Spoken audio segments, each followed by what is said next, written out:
হযরতে বাইজিদ বুস্তামি রাহমাতুল্লাহ আলাইহির জামানাতে বুস্তাম শহরে আপনার একটা পতিতা নারী মেয়ে সুন্দরী, সে টাকার বিনিময়ে দেহ ব্যবসা করত। তো শহরের হাজার হাজার যুবকরা পদস্খলিত হইয়া ওই নারীর দিকে ঝুঁকে যাচ্ছে, জেনার দিকে তারা উদ্বুদ্ধ হচ্ছে। বুস্তাম শহরের লোকজন এসে কোনো প্রতিকার করতে না পেরে আল্লাহর ওলি বাইজিদ বুস্তামির দরবারে আসছে। এসে বললেন, হুজুর, এই পতিতা নারীর জন্য আমাদের যুবকরা নষ্ট হয়ে যায়, তারা পতিতার দিকে ঝুঁকে যাচ্ছে, জেনার দিকে ঝুঁকে যাচ্ছে। হুজুর, আপনি যদি বিহিত না করেন, একটা ব্যবস্থা না করেন, সর্বনাশ হয়ে যাবে। বাইজিদ বুস্তামি রাহমাতুল্লাহ আলাইহি পুলিশ নিলেন না, সেনাবাহিনী নিলেন না। তিনি বললেন, ঠিক আছে, যাও, আমি কালকে দেখতেছি। পরের দিন বাইজিদ বুস্তামি রাহমাতুল্লাহ আলাইহি বিকেল বেলা গেলেন, হেঁটে হেঁটে ওই পতিতা নারীর কাছে গেলেন। সবার চিন্তা হলো, হায় হায়, বাইজিদ বুস্তামি কেন পতিতা নারীর কাছে যায়, কেন সে ওইখানে যাইতেছে, কারণটা কি, ওইখানে কেন যায়? সবার চিন্তা হলো নেগেটিভ, কিন্তু আল্লাহর ওলি বাইজিদ বুস্তামির চিন্তাটা তো পজিটিভ। সবাই বুঝতেছে উল্টা, কিন্তু আল্লাহর ওলি বুঝতেছে সোজাটা। অতএব আপনারা যদি মনে করেন মিলাদ বন্ধ করে দিয়ে সোজাটা বুঝবার চান না, হযরত কারামত আলী জৌনপুরি রাহমাতুল্লাহ আলাইহি আপনাদের সাথে কম বুঝতো না, আবু বকর সিদ্দিক পুরপুরাবি রাহমাতুল্লাহ আলাইহি কম বুঝতো না, হযরতে রুহুল আমিন বশিরহাটি রাহমাতুল্লাহ আলাইহি কম বুঝতো না, হযরতে সফি ফতে আলী রাসূলুল্লাহ রাহমাতুল্লাহ আলাইহি কম বুঝে নাই, নূর মোহাম্মদ নিজামপুরি রাহমাতুল্লাহ আলাইহি কম বুঝে নাই, মুজাদ্দিদ আল ফসরি কম বুঝে নাই, শাইখ আব্দুল হক মুহাদ্দিস দেহলভী কম বুঝে নাই, শাহ ওয়ালিউল্লাহ মুহাদ্দিস দেহলভী কম বুঝে নাই, ইমাম সুয়ুতী রাহিমাহুল্লাহ কম বুঝে নাই। হযরতে আল্লাহর ওলিরা কিন্তু আমাদের চাইতে ভালোই বুঝে, তারপরে তারা মিলাদের ইজাজত দিয়ে গেছে। কি কথা বলতে কেন? তারা কম বুঝে নাই, আমাদের চাইতে বেশি বুঝতো। আমাদের চাইতে দ্বীনের মহব্বত তাদের বেশি ছিল, আমাদের চাইতে কোরআনের মহব্বত তাদের বেশি ছিল, আমাদের চাইতে রাসূলের মহব্বত তাদের বেশি ছিল, আমাদের চাইতে কালেমার মহব্বত তাদের বেশি ছিল। তারা বুঝেই তারা আমাদেরকে পথ বাতলে দিয়ে গেছে। প্রিয় মুসলমান, খুব মনোযোগ দিয়ে হযরতে বাইজিদ বুস্তামি রাহমাতুল্লাহ আলাইহি পতিতার কাছে যা বলেন, ও নারী, তোমার সারা রাতের ভিজিট কত? মেয়েটা মনে করছে, হায় হায়, বাইজিদ বুস্তামিও আজকে আমার পাগল হয়ে গেল, আমার লোভে পড়ে গেল। মেয়েটা ডাক ডাকে, হুজুর, আপনার কি লোভ লাগছে?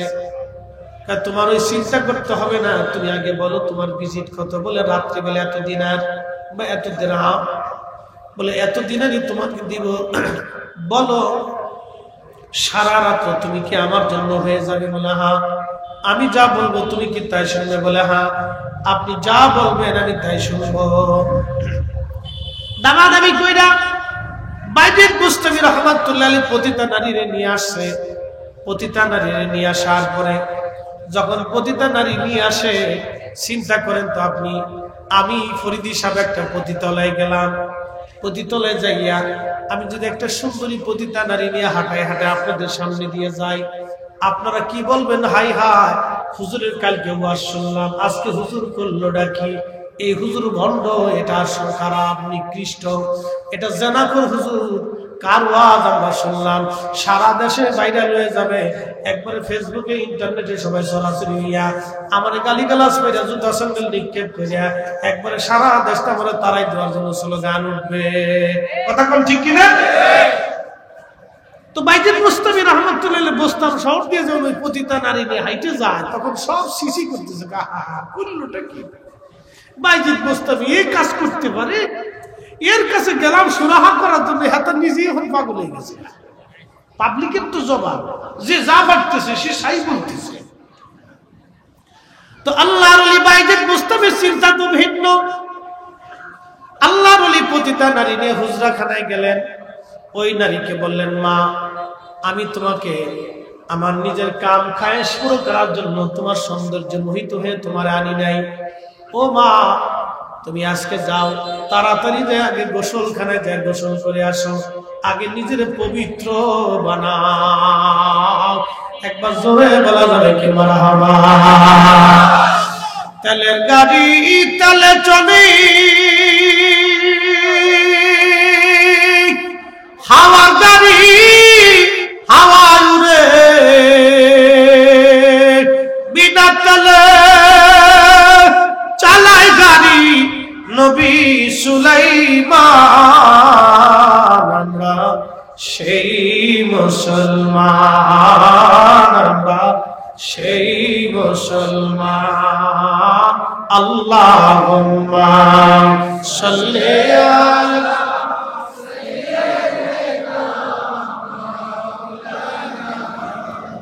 মুহাম্মদ ওয়া আলা সাইয়্যিদিনা।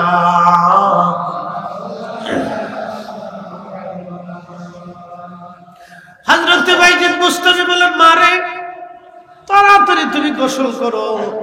মহিলার জন্য হুজরা শরীফের পাশে আলাদা করে পর্দা সহ সুন্দর করে জায়নামাজ বিছাই দিলেন।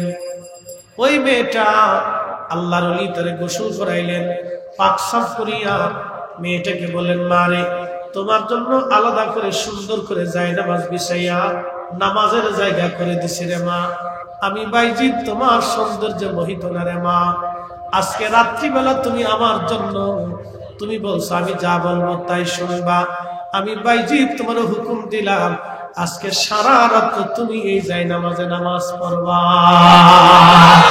আল্লাহু আকবার। আর ওই শয়তানি কয় কি, বা বরাতের রাত্রি মসজিদে থাকার চাইতে বেশ্যখানায় যাওয়া ভালো। ওদেরকে জুতা দিয়ে বাইরে গিয়ে সমাজ থেকে তাড়াইতে হবে। কথা বলেন ঠিক কিনা? ও আল্লাহর দুশমন, ও আল্লাহর দুশমন, ইসলামের দুশমনী। এগুলি ইহুদি মুসাদের দালাল, মুসলমানদেরকে ধ্বংস করার জন্য ওরা আসছে এদেশে। ফাজলিমের একটা সীমা থাকা উচিত। মহিলা সারা রাত নামাজের নিয়তে দাঁড়িয়ে গেলেন, নামাজ পড়তেছে পড়তেছে পড়তেছে। আপনি দেখবেন যখন মানুষ জিকির করে আল্লাহ আল্লাহ আল্লাহ আল্লাহ, তার দিলটা নরম হয়। দিলটা কি হয়? দুরূদ শরীফ যখন পড়বেন তখন দিলটা নরম হয়ে যায়। কবরের পাশে যখন যাবেন তখন দিল নরম হয়ে যায়। এই জন্য আল্লাহ কোরআন বলছে, আলা বিযিকিরিল্লাহি তাতমাইন্নুল কুলুব।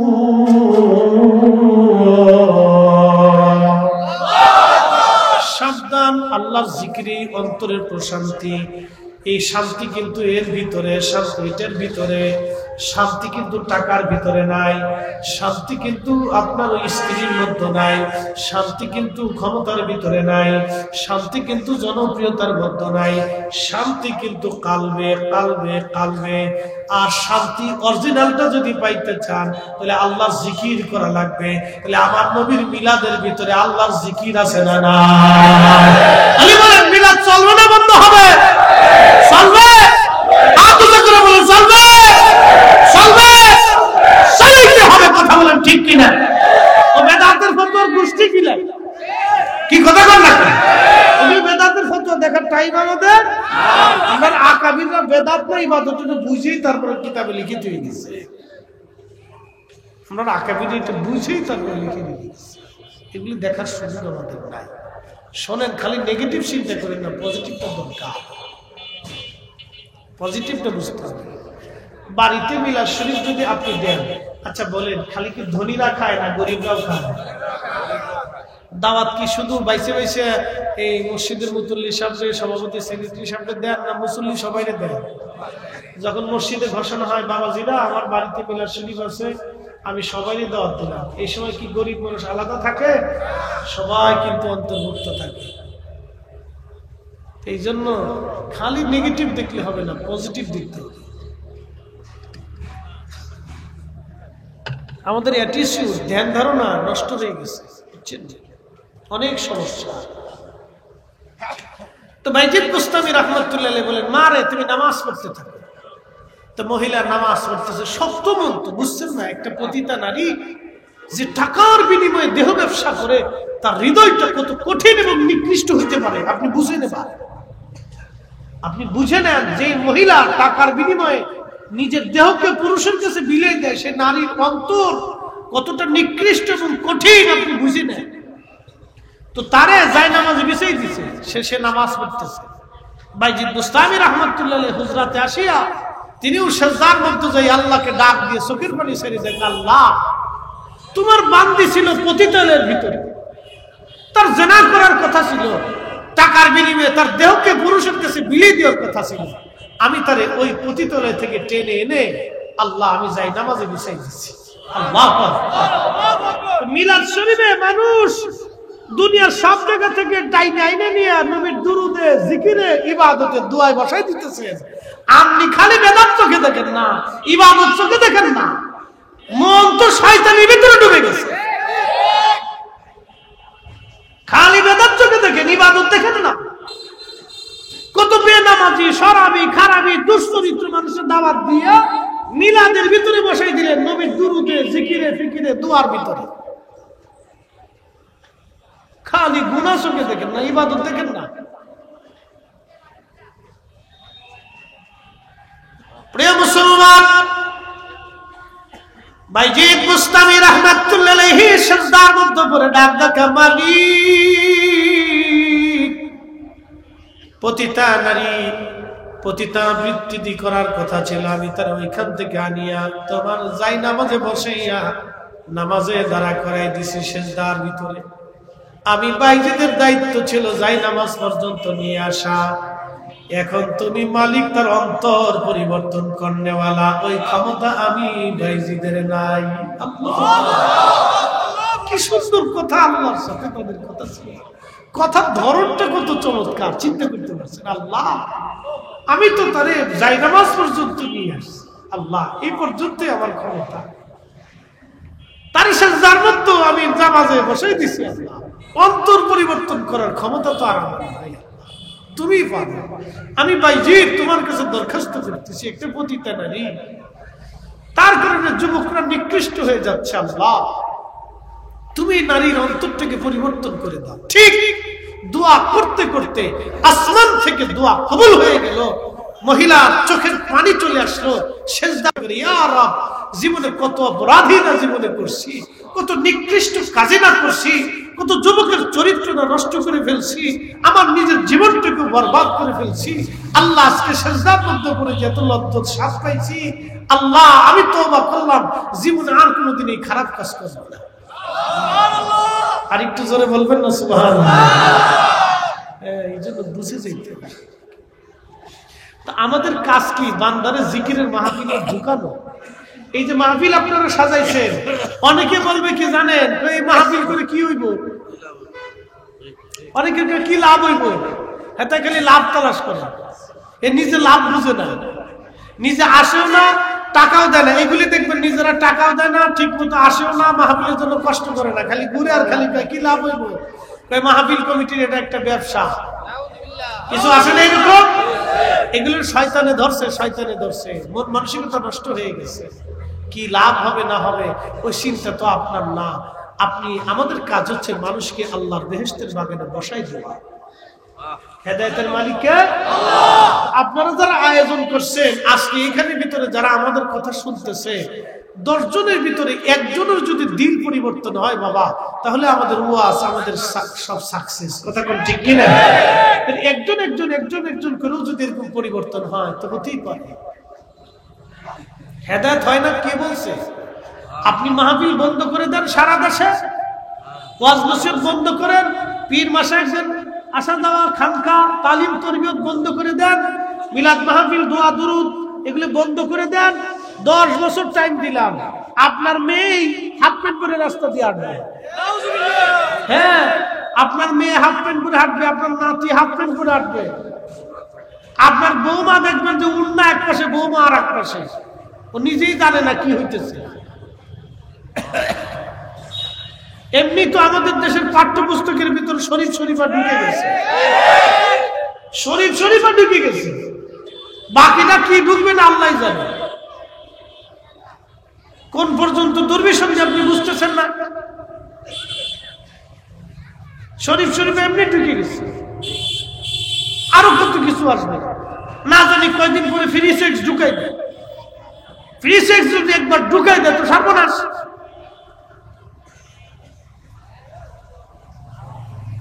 এই জন্য আমাদের এগুলো দুর্বিসন্ধি। এই জন্য এখন প্রয়োজন এই সমস্ত ফতোয়া বাতিল, এই মিলাদের বিরুদ্ধে ফতোয়া, দোয়ার বিরুদ্ধে ফতোয়া, এগুলো বাদ করে দিয়ে এগুলো হুজুরদেরকে আলাদা সাইড করে দিলে দূরে যা শয়তানের টাকা, তুই আলাদা থাক। কি কথা বল না? দূর বেশি বেশি ঘরে ঘরে রাসূলের দুরূদ সালাম চালু করতে হবে, দোয়া দুরূদ চালু করতে হবে। কোরআন শরীফ খতম কেন দিবেন? আজকে একটা হাদিস শুনুন। নবীর একজন খাদেম ছিলেন, খাদেমের নাম কি? খাদেম রাসূল হযরতে আনাস রাদিয়াল্লাহু আনহু। ওনার আদত ছিল কি জানেন? সারা রাত্রে উনি কোরআন তেলাওয়াত করতেন, এক খতম কোরআন শরীফ পড়তেন। সারা রাত্রের ভিতরে উনি এক খতম কোরআন তেলাওয়াত শেষ করতেন। তো তাহাজ্জুদের সময় উনি এক পারা কি দুই পারা রাইখে দিতেন।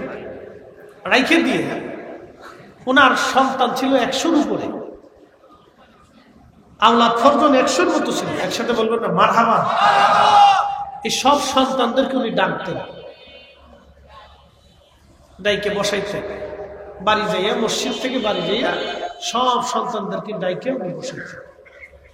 বসে বাকি কোরআনের এক পারা কি দুই পারা উনি তেলাওয়াত করতেন। তেলাওয়াত করিয়া উনি দোয়া শুরু করতেন। সন্তানদেরকে বলতেন, সন্তানরা আমি আমার মাসুক নবীর পবিত্র জবান থেকে শুনছি, আল্লাহ নবী বলছেন কোরআন খতম দেওয়ার পরে যে দোয়া হয় এই দোয়া আল্লাহর দরবারে কবুল হয়ে যায়। কোন খতম? জোরে বলেন, কি খতম?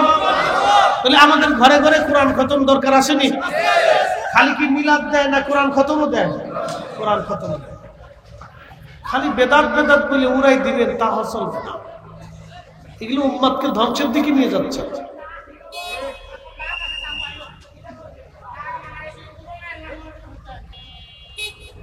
এই জন্য কোরআন খতম আপনারা দিবেন, বেশি বেশি করে কোরআন খতম দিবেন, বাড়িতে কোরআন খতম দিবেন। তো কোরআন খতম দিলে কি হয়?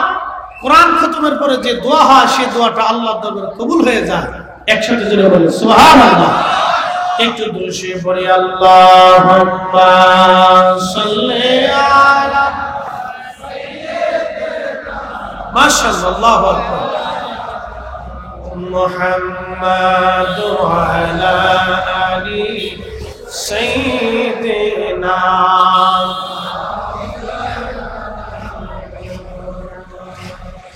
এখন আপনাদেরকে বলি, শুধু কি কোরআন খতম আর মিলাদ না, এখানে আর একটা বিরাট বড় উদ্দেশ্য নিহিত থাকে। এই উদ্দেশ্যটা কি? এই উদ্দেশ্যটার নাম হচ্ছে ইসালে সওয়াব। বলে ইসালে সওয়াব কি? ইসালে সওয়াব হচ্ছে জিন্দা মানুষের পক্ষ থেকে মৃত মানুষের কবরে নেকি পাঠানো। এই পদ্ধতি অন্য কোন নবীর জমানায় আল্লাহ চালু করেন নাই। এই পদ্ধতিটা শুধু এই উম্মতের জন্য আল্লাহ বরাদ্দ করেছেন। একবার জোরে বলা যাবে কি সুবহানাল্লাহ? জিন্দা মানুষের পক্ষ থেকে মৃত মানুষের কবরে নেকি পাঠানো, এই পদ্ধতিটা শুধু অন্য কোন উম্মতের জমানায় আল্লাহ চালু করেন নাই। আল্লাহ এই উম্মতের জন্য বিশেষায়িত করেছেন। আল্লাহ নবী বলেন, উম্মত মানুষের ইন্তেকালের পরে তার আমলের দরজা বন্ধ হয়ে যায়। তিনটা দরজা তার খোলা থাকে। এক নাম্বার হচ্ছে এই সদকায়ে জারিয়া।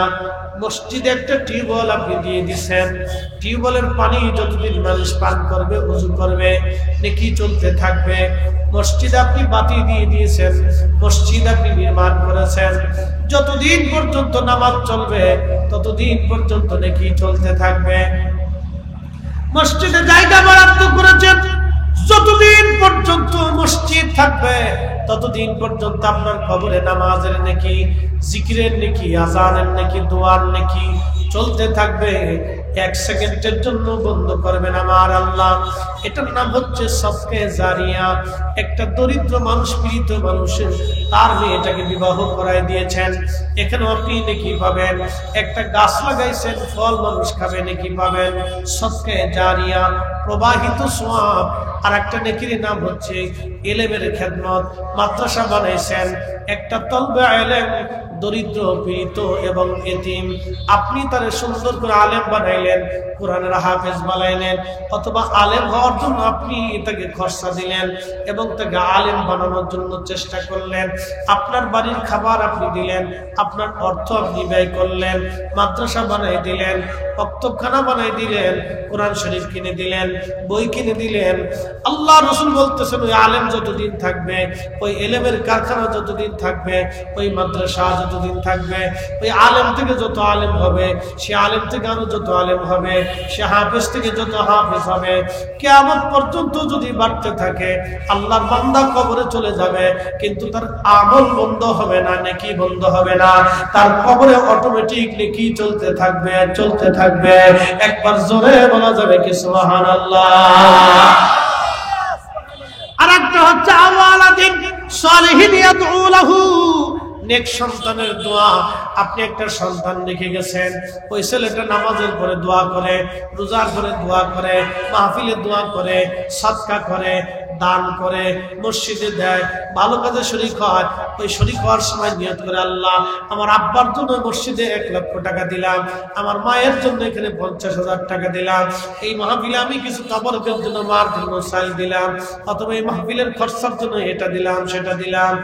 যতদিন পর্যন্ত সন্তান আওয়ালাদিন সলিহিন ইয়াদউ লাহু, নেক সন্তানটা দোয়া করবে, সন্তান কবরের কাছে যা দোয়া করলো, আজকে মাহফিলে বসে দোয়া করলো, অথবা বাড়িতে ওলামায়ে কেরাম দাওয়াত করলো এবং এলাকাবাসী দাওয়াত করলো, দাওয়াত করিয়া সবাই একত্রিত করিয়া মিলাদ পড়াইলো, কোরআন শরীফ খতম দিওয়াইলো, কালমা শরীফ খতম দিওয়াইয়া ওই মা বাবার জন্য দোয়া করাইলো।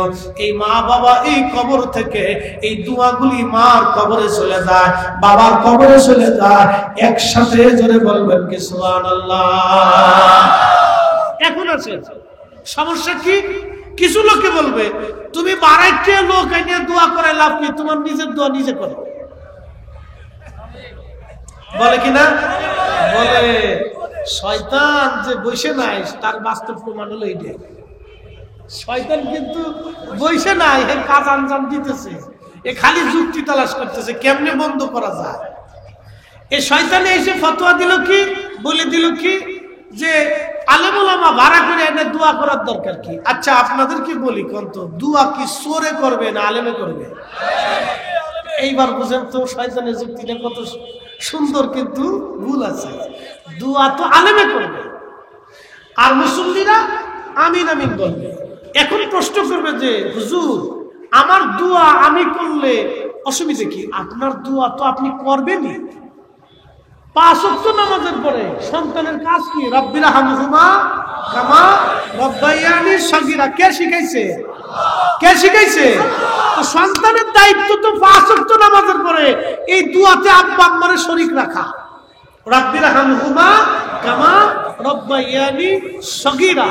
এখন আপনাদেরকে বলি যে হুজুর আমি তো 5 ওয়াক্ত দোয়া করি, আবার গ্রামের লোকজন দাওয়াত করে নিয়ে ভাড়া করে আনার দরকার কি?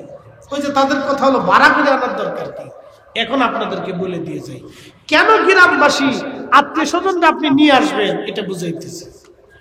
আল্লাহ রাসূল ইমাম নুরউদ্দিন হাইসামি বিশ্ববিখ্যাত হাদিসের তখরিজের কিতাব, তার নাম মাজমুউজ যাওয়ায়েদে মুজামুল কবির, ইমাম তবরানী এই কিতাব থেকে একটা বিশুদ্ধ সনদে হাদিস আনছেন।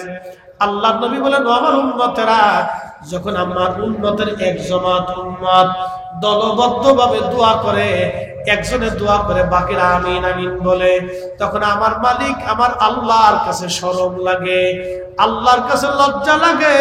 আমার এতগুলি বান্দা আমার দরবারে হাত ভরে কাঁদতেছে, আমি মালিক কেমনে তাদেরকে ফিরাইয়া দেই?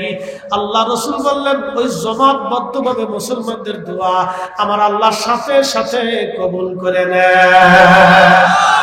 আর জোরে নামাজ কি একা পড়া ভালো না জমাতে পড়া ভালো? জিকির কি একা করা ভালো না জমাতে করা ভালো? রাসূল সাহাবা ইকরাম বললেন, নবী বললেন, সাহাবীরা তোমরা যেখানে জান্নাতের বাগান পাও ওই বাগানে বসো। সাহাবা ইকরাম জিজ্ঞেস করলেন, মা রিয়াজুল জান্নাহ ইয়া রাসূলুল্লাহ, নবী গো জান্নাতের বাগান কি? আল্লাহ রাসূল বলছেন, হিয়া হিলাকুজ জিকির, যেই মজলিসে সবাই সম্মিলিতভাবে জামাতের সাথে আল্লাহ আল্লাহ সুবহানাল্লাহ, কোরআন তেলাওয়াত, দোয়া, এই দুরূদ শরীফ, এগুলো আল্লাহর জিকির, এই জিকিরের অন্তর্ভুক্ত থাকে। আল্লাহ রাসূল বলেন সেটা দুনিয়ার একটা বেহেশতের বাগান। তার মানে একা জিকির করার চাইতে জামাতে জিকির করা ভালো, একা দোয়া করার চাইতে জামাতে দোয়া করা ভালো। একসাথে বলবেন না সুবহানাল্লাহ? তাহলে কি জামাতের সাথে দোয়া চলবে? যারা বলেন চলবে। যারা জামাতের সাথে দোয়া মানে না, তাহলে কি আমরা বেদাতি না ওরা বেদাতি? রাসূলের বিধান অনুযায়ী হেরা বেদাতি। কি কথা কন না কেন? বেদাতি কি আমরা না হেরা? ওই জামাতের সাথে যারা দোয়া মানে না ওরা হলো অরিজিনাল বেদাতি। কারণ রাসূল বলেন জামাতে দোয়া করলে কবুল হয়। নবীর চাইতে ধর্ম কেউ বেশি জানে না, বুঝে না। নবী যেই ব্যাপারে ফতোয়া দিবেন আমরা সেই ব্যাপারটাই মেনে নিব। নতুন করে কোন শায়েখের ফতোয়া মানার টাইম আমাদের নাই। তাহলে জামাতের সাথে কি দোয়া চলবে? তাহলে বাবা মার জন্য কোরআন খতম দিয়া, মিলাদ শরীফ পড়াইয়া, ফাতিহার জন্য, ইসালে সওয়াবের জন্য কালেমা খতম দিয়া, মুরব্বি ডাকাইয়া, উলামা ইকরাম ডাকাইয়া, এলাকার মুরব্বি, এলাকার মানুষ, আল্লাহর বান্দা, তলবে ইলম সবাইকে ডাকাইয়া একসাথে দোয়া দরুদ করিয়া দোয়া করলে আল্লাহ কবুল করে। এটা আমাদের বক্তব্য না, এটা আল্লাহ রাসূলের বক্তব্য। কথাটা ঠিক কিনা? আরেকটু বুঝাই আপনাদেরকে, মুক্তাসার আরেকটু বুঝাই, সময় কম। এই আমাদের সম্মানিত মুতল্লি মহোদয়, এই মসজিদের মুতল্লি সাহেব অথবা আজকের আমাদের প্রধান অতিথি বা বিশেষ অতিথি বা চেয়ারম্যান সাহেবের কাছে মসজিদ সংক্রান্ত বিষয়ে আপনারা যা বললেন যে দেখেন চেয়ারম্যান সাহেব, আমাদের মসজিদে একটা বড় ভালো সুন্দর একটা জেনারেটর দরকার। মসজিদ বড় হয়েছে, এখানে মাদ্রাসাও আছে বা আরো কিছু আনুষঙ্গিক একটা জেনারেটর না হলে হয় না। জেনারেটরের দাম 5 লক্ষ টাকা লাগে। তা আমরা মসজিদ কমিটি পারতেছি না, আপনি একটা ব্যবস্থা করে দেন। তো এখানে মসজিদের ইমাম সাহেব হুজুর নিজে একা যাইয়া চেয়ারম্যান সাহেবকে বলছে। তো চেয়ারম্যান সাহেব বললো ঠিক আছে আপনি যান, আমি দেখতেছি। তো ইমাম সাহেব হুজুর একা গেছে, উনি কিন্তু তেমন গুরুত্ব দেয় না। পরের তারিখে আবার ধরেন এই মসজিদ কমিটির এই কেশিয়ার সাহেব আবার গেল, যা বলতেছে চেয়ারম্যান সাহেব আমাদের একটা জেনারেটর দরকার, ইমাম সাহেব আসলে একটু ব্যবস্থা করেন। বলে আচ্ছা ঠিক আছে আপনি যান, আমি দেখতেছি। তিনিও কিন্তু তখনও গুরুত্ব দেন নাই। যখন মসজিদের সব মুসল্লি জুমার নামাজ পড়িয়া এই 200, 100, 150, 200 মুসল্লি একসাথে দল বন্ধ হয়ে যায়, চেয়ারম্যান সাহেবের বাড়ি যায় উঠছে। চেয়ারম্যান সাহেব এই ইমাম সাহেব পাঠাইছিলাম, এর পাঠাইছিলাম, কারো কথায় কর্ণপাত করেন না, মুসল্লি সব আইছে, জেনারেটর একটা লাগবে, ব্যবস্থা করে দেন। চেয়ারম্যান সাহেব চিন্তা করলো, ইমাম সাহেবকে বুঝাই দিছি, কেশিয়ার সাহেবকে বুঝাইছি, এত মুসল্লি এখন কেমনে ফেরত দেয়? কথা ঠিক কিনা?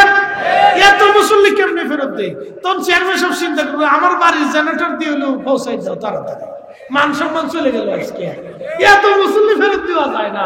আমার আল্লাহ তো আরো লজ্জাওয়ালা, আমার আল্লাহ আরো লাজুক, আমার আল্লাহ আরো দয়াশীল, আমার আল্লাহ আপনার চাইতে 99 গুণ দয়ার মালিক।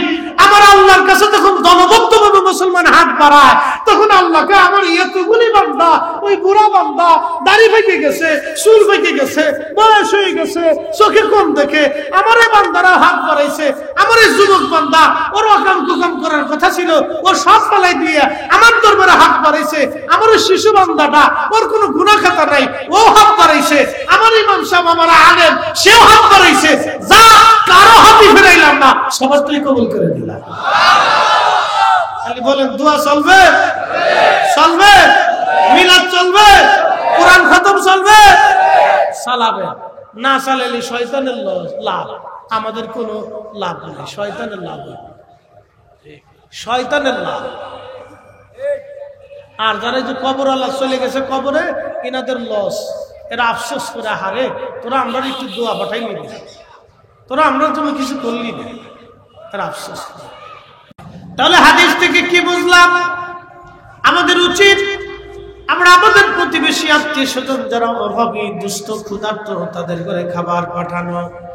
ও কুমিল্লার মুসলমান, কথা বুঝে যাবেন, আমরা অনেকে অনেকভাবে অর্থ খরচ করি, কিন্তু আমরা আমাদের উচিত এই ক্ষুধার্ত মানুষের ঘরে খাবার দেওয়া। আল্লাহর নবী বলেন, উম্মত তোমরা তোমাদের বাড়িতে যখন তরকারি রান্না করো তখন ঝোল বাড়ায় দাও, তরকারি বেশি করে রান্না করো। বলি ইয়া রাসূলুল্লাহ, কেন তরকারিতে ঝোল বাড়াবো, কেন বেশি করে তরকারি রান্না করব? আল্লাহর নবী বললেন, তোমার তরকারিতে তোমার প্রতিবেশীর তুমি অংশগ্রহণ করাও। আমি ছোটবেলায় আমার আব্বাজানকে দেখতাম, আব্বাজান বাটির ভিতরে করে কিছু তরকারি বাড়িতে ভালো কিছু রান্না করলে বলতো গ্রামের অমুক দাদার কাছে নিয়ে দিয়ে আসো, অমুক দাদার কাছে নিয়ে দিয়ে আসো। আব্বা শুধু নিজে খাইতেন না, মুরব্বী তার মুরব্বী যারা ছিলেন তাদেরকে খাবার দিতেন। এই যে আমাদের উচিত আমাদের প্রতিবেশী আত্মীয় স্বজন যারা আছে আমার খাবারের সাথে তাদেরকে অংশগ্রহণ করানো। আল্লাহ নবী এইগুলি কেন করতে বললেন? দুইটা কারণে। এক নম্বর হলো সম্প্রীতি বজায় রাখা, ভালোবাসা বজায় রাখা। আচ্ছা বলেন তো, আপনার প্রতিবেশীর ঘরে যদি আপনার বাড়ি থেকে তরকারি যায় তাহলে সম্পর্ক কি বাড়ে না কমে? বাড়ে। যাতে প্রতিবেশীরা মিলেমিশে থাকে, ঝগড়া ফাসাদ না করে। সেই জন্য আল্লাহ রাসূল বলেন, তোমার তরকারি থেকে তোমার প্রতিবেশীর তরকারি দাও, তোমার খাবার থেকে তোমার প্রতিবেশীর খাবার দাও। আর দরিদ্র হলে তো কোনো কথাই নাই, তাকে তো দিতেই হবে। একটা কথা মনে রাখবেন, আল্লাহ আপনারা যদি রিজিক দেয় তাহলে গরিব মানুষকে কিন্তু আল্লাহ আপনার দিকে এই রুজু করায়, রুজু করায়। আল্লাহ পরীক্ষা করে, আমি তো বান্দারে দিছিলাম, বান্দা দেখি আমার দেয় কিনা। এটা কিন্তু পরীক্ষা, এটা পরীক্ষা। আল্লাযী খালাকাল মাউত, মৃত্যু সৃষ্টি করছি। আজকে মসজিদ কমিটির এই দাতা, জমিদাতা সদস্যদের ভিতরে একজন চলে গেলেন, কবরে চলে গেলেন। আল্লাহ কিন্তু পরীক্ষা করার জন্য মৃত্যু দিছে, ওয়াল হায়াত, জীবন দিছে, লিয়াবলুয়াকুম, পরীক্ষা করব, আইয়ুকুম আহসানু আমালা, কে ভালো কাজ করো দুনিয়াতে, আমি আল্লাহ সেটা দেখবো। ভালো আমল কে করো, আমি আল্লাহ সেটা তোমাকে দেখবো দুনিয়াতে। পরীক্ষা করার জন্য পাঠাইছি। আপনার যদি আল্লাহ রিজিক দেয় তাহলে আত্মীয় স্বজন গরিব যারা আছে তারা কিন্তু আপনার দিকে আল্লাহ তাদের রুজু করায় দেয়, আপনি তাদেরকে মাহরুম করবেন না। ওয়া আম্মাস সাইলা ফালা তানহার, ভিক্ষুকরে কখনো ধমক দিবেন না, সাবধান। ভিক্ষুকরে ধমক দিবেন না, তার কাছে ক্ষমা চাবেন, নরম ভাষায় কথা বলবেন। আল্লাহ বলছে, হাবিব উম্মতকে শিখায় তারা যেন ভিক্ষুকরে ধমক না দেয়, সাইলকে ধমক না দেয়, অভাবীর যেন ধমক না দেয়। আমরা অনেক সময় অনেক অভাবী ভিক্ষুক এসে কিছু চাইলে বেজার হয়ে যায়। বেজার হওয়া যাবে না, তাকে বিনয়ের সাথে বিদায় করতে হবে। কারণ আপনাকে আমাকে আল্লাহ ভিক্ষুক বানাইতে আল্লাহর বেশি সময়ের দরকার না। কি কথা বল ঠিক কিনা? আল্লাহর বেশি সময়ের দরকার না। এই জন্য কোনো ভিক্ষুক রে, কোনো গরিব রে, কোনো অভাবীরে মারবেন না। আমার এলাকার একটা বাস্তব ঘটনা না বললে না, আমার গ্রামে আল্লাহ পয়সাওয়ালা বানায় ফেলবে। তো কিছু মানুষ দেখবেন ধনী পয়সাওয়ালা হঠাৎ পয়সার মালিক হয়ে গেলে গা সে দেমাগ শূন্য হয়ে যায়। হ্যাঁ, তার দেমাগ বেড়ে যায়। অনেক সময় দেখা যায় সে সেন্সলেস হয়ে যায়, সে অনেক কিছু বুঝে ওঠে না, তার অহংকার এসে যায়, এই তার ইয়া এসে যায়, গর্ব এসে যায়। এই জন্য জনপ্রিয়তা, এই যে আমাদের বক্তৃতার জীবনেও আমাদের অনেক প্রবলেম আছে, অনেক সমস্যা, এই আমাদেরও অনেক প্রবলেম আছে, মনে রাখবেন। তো খুব মনোযোগ দিয়ে দেন।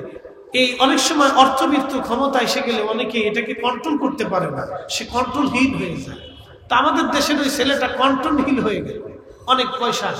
তার এক কর্মচারীর একদিন বৃদ্ধ এক বুড়া মানুষ সে মারছিল খুব। তো বৃদ্ধটা এই বদদোয়া করছিল, আল্লাহ কসম করে বলতেছি 7 দিনও যায় না, 7 দিনও পার হয় না, দুনিয়াতে তারা আর বাঁচাইতে পারেনি। 7 দিনের ভিতরে জ্বর আসলো, 7 দিনই মরে গেল। তাজা ছেলেটা 7 দিনের ভিতরে। এই জন্য এগুলো খুব নিকৃষ্ট কাজ, জুলুম, অন্যায়, এগুলি করবেন না কখনো। আপনি যদি এই দরিদ্র ভিখারি আপনার কাছে আসে তাহলে আপনি তাকে বিনয়ের সাথে বলবেন, বাবা রে আমার কাছে নাই এখন, বা এই আছে দিয়ে যান। কিছু না কিছু সামান্য কিছু হলো দিয়ে বিদায় করে দিবেন, সামান্য কিছু হলো দিবেন, যতটুকু সম্ভব হলো কিছু না কিছু দিয়ে আপনি গরিব অভাবী মিসকিনকে বিদায় দিবেন। খুব নরম ভাষায়, ধমক দিয়ে না। আল্লাহ কোরআনে নিষেধ করছে, ওয়া আম্মাস সাইলা ফালা তানহার, তুমি ধমক দিও না।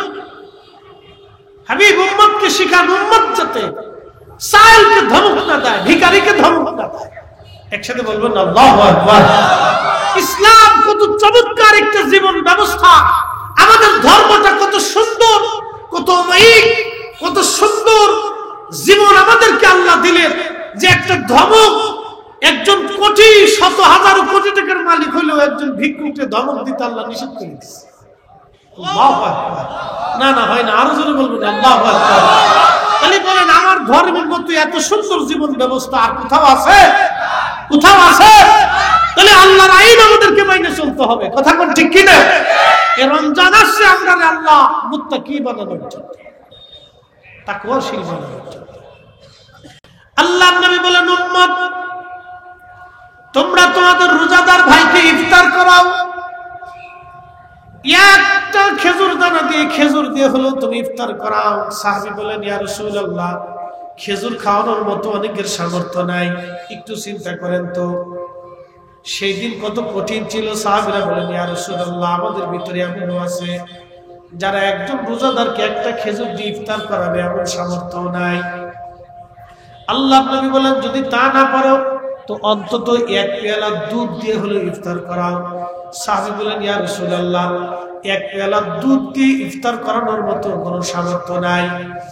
আল্লাহর নবী বলেন, উম্মত রে, যদি দুধও না পারো অন্তত এক পেয়ালা পানি দিয়ে হলো তুমি তোমার রোজাদার ভাইকে ইফতার করাও। শোনেন, ইফতারিতে শুধু ধনীদেরকে অন্তর্ভুক্ত করবেন না, গরিবদেরকেও করবেন। গরিবদেরকে ডেকে ডেকে আনবেন। আমাদের দেশে অনেক সময় মসজিদে ইফতারির একটা ব্যবস্থা থাকে, আপনাদের হয় কিনা জানি না। যদি হয় তাহলে ভালো, আলহামদুলিল্লাহ। মতানৈক্য করবেন না, ঝগড়া ফাসাদ বাঁধাবেন না, বেশি বেশি দিবেন। অনেক মসজিদ কমিটিতে দেখা যায় যে মুসল্লিরা ঝগড়া করে এটা বন্ধ করে দিচ্ছে, হয় না? অনেক জায়গা হয়, হুজুর এটা বিশৃঙ্খলা, ঝগড়া ফাসাদ বাঁধা, এই জন্য বন্ধ করে দিচ্ছি। না, করবেন না। আপনারা আজকে শুনাই, যখন মসজিদে ইফতার হয় তখন এই গরিব মানুষ, রিক্সাওয়ালা, দিন মজুর বাড়ি যাওয়ার সময় পাইছে না, সারাদিন পরিশ্রম করিয়া সেইখান থেকে যাওয়ার সময় আজানের সময় হয়ে গেছে, সে কি করে? এখানে এসে ঢুকে আপনাদের ইফতারিতে সে অংশগ্রহণ করে। এই কথাটা মনে রাখবেন। শোনেন, আল্লাহর বান্দাকে পরিতুষ্ট করাটা, তাকে সন্তুষ্ট করা, তাকে ক্ষুধা নিবারণ করে দেওয়া যা কত বড় উপকারী, এটা আমি আপনাদের ভাষায় প্রকাশ করে বুঝাইতে পারবো। এটা যে কত বড় উপকারী। আপনি বান্দাকে সন্তুষ্ট করেন না, আপনি মালিককে সন্তুষ্ট করে দিচ্ছেন। সে ক্ষুধার্ত, সে পীড়িত, সে অভাবী। এই রাস্তা দিয়ে যাওয়ার সময় ইফতার মসজিদে আসে, লোকটা ঢুকে গেছে, ঢুকে যাওয়ার সাথে সাথে আপনি কি করলেন? আপনার একটা প্লেট তার বরাদ্দ করে দিলেন। সেই ইফতারটা খাওয়ার পরে তার কলিজাটা ঠান্ডা লাগবে, ভালো লাগবে, সন্তুষ্ট হয়ে গেল, আমার মালিক, আমার আল্লাহ খুশি হয়ে যাবে। শোনেন, পৃথিবীতে তো আমরা থাকার জন্য কেউ আসি নাই। একজন মানুষের প্রত্যেকদিন কতটুকু রিজিকের দরকার বলেন তো? এই আমাদের হাফ কেজি চাইল হলে একজন মানুষের সারাদিন হয়ে যায়। তারপরে হাফ কেজি চাইল আমরা এখন কেউ খাইতে পারি না। আগের যুগের মানুষ খাইতে পারতো বেশি, তারা পরিশ্রম করতো, এখন আমাদের অত লাগে না।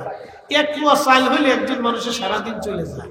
তো এক পোয়া চাইলের হিসাব করিয়া আপনি যদি সারা মাসে, আপনি সারা জীবনে, সারা বছরে হিসাবটা নেন, তাহলে কয় মন চাল লাগে?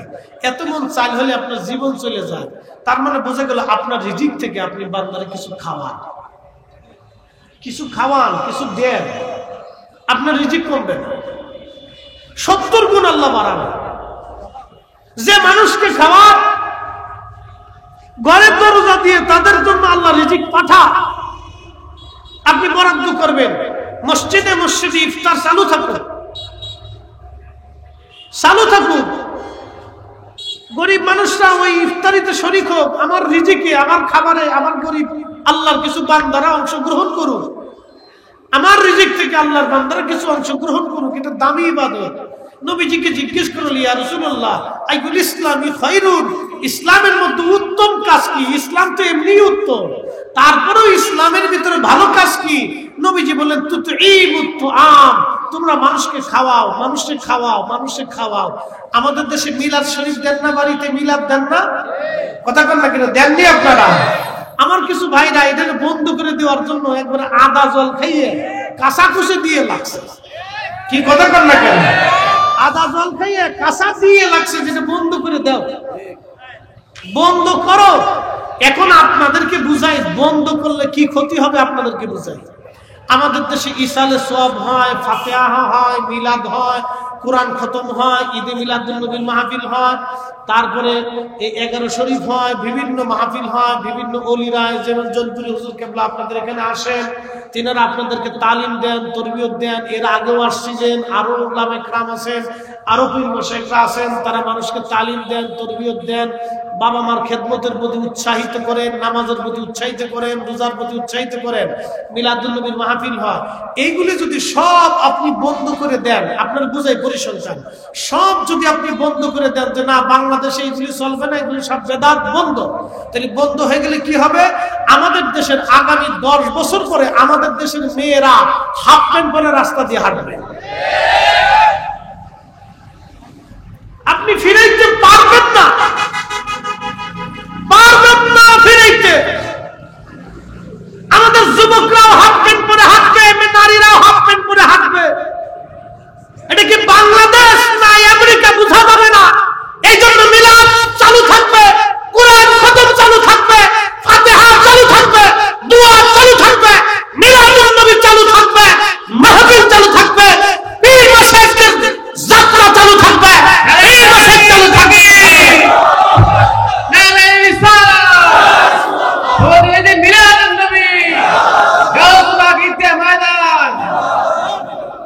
এগুলো চালু রাখতেই হবে। এগুলো বেদাতের দোহাই দিয়ে বন্ধ করে দিয়ে আমার সমাজকে, আমার দেশের যুব সমাজ, আমাদের দেশের মুসলমানদেরকে ধ্বংসের দিকে নিয়ে চলে যাচ্ছে। আচ্ছা আপনাদেরকে প্রশ্ন করি, মিলাদে কি হয়? সর্বপ্রথম কোরআন শরীফ তেলাওয়াত হয়। প্রত্যেক ঘরবে কয় নাকি? জোরে বলতে হবে, কয় নাকি? ইমাম সাহেব হুজুর যখন মিলাদ শরীফ চালু করেন তখন ছাত্ররে দিয়ে বাবা একটু কেরাত তেলাওয়াত করো, তখন আমাদের তলবে এলেমরা একটু কোরআন শরীফ তেলাওয়াত করে, অথবা ইমাম সাহেব হুজুর নিজেই তেলাওয়াত করে। আচ্ছা কোরআন শরীফ তেলাওয়াত, এরপরে দুরূদ শরীফ চালু হলো। তো দুরুদে কয় নাকি? এক দুরুদে 10 নাকি, 10টা গুনাহ মাফ, 10 বার রহমত। তাহলে এখানে নাকি কোরআন তেলাওয়াতে নাকি, দুরুদে নাকি, এরপরে কিছু সময় জিকির হয়, লা ইলাহা ইল্লাল্লাহ। তাহলে জিকির যখন শুরু হইলো ওই জায়গাটা, কোরআন যখন তেলাওয়াত শুরু হইলো, দুরূদ শরীফ শুরু হলো, ওই মজলিসটা কি দুনিয়ার সাধারণ মজলিস না জিকিরের মজলিস? জোরে বলতে হবে। তাহলে জিকিরের মজলিসটা কি ইবাদত না বেদাত? জোরে বলতে হবে, জোরে বলেন। তো যে ভাই খালি বেদাত বেদাত চোখে দেখতেছে, ওর চোখের ভিতরে বেদাতের ঠাডা পড়ছে, তো ফাজলিমি সীমা থাকা উচিত।